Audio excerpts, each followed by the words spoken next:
Assalamualaikum warahmatullahi wabarakatuh. I'm Guniar Larasati. My student number is A320200048 from Class A.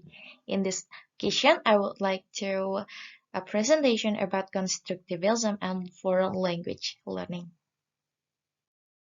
The contents will be the difference between behaviorist and constructivist view of learning, expert concept and ZPD, the implication of constructivist theory in language learning, and the last is classroom activity.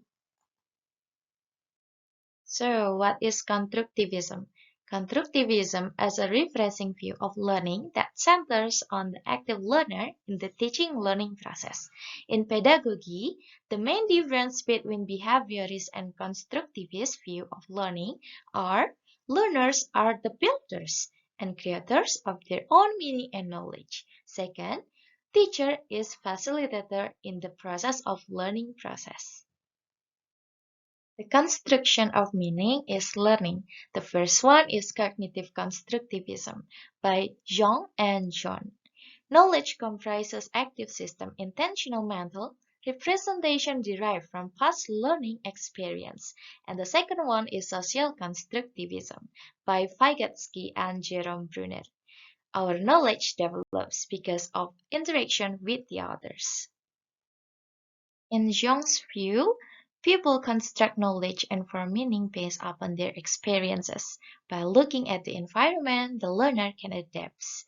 By John Dewey's concept, education and learning are social and interactive process, and school is a social institution.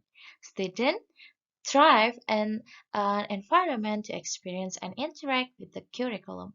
All students should have opportunity to take part in experiencing learning by doing. In Vygotsky concept, community plays a central role in process of making meaning. Social learning tends to a prior development. In Brunner concept, learning is an active process in which learners construct new ideas or concepts based upon their current and past knowledge. Zone of proximal development or ZPD by Vygotsky means ZPD is zone between actual development, that is, learners' independence, performance, and potential development, what learners can do in the future with the help of others now.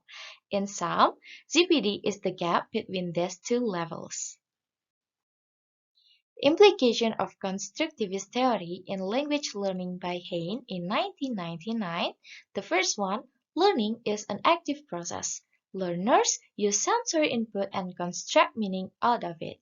Second, the action of knowledge, construction is mental, happens in the mind.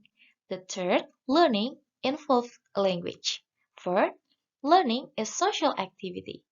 5. Learning is contextual. 6. One needs knowledge to learn. 7. It takes time to learn. And the last one is motivation is the key in learning.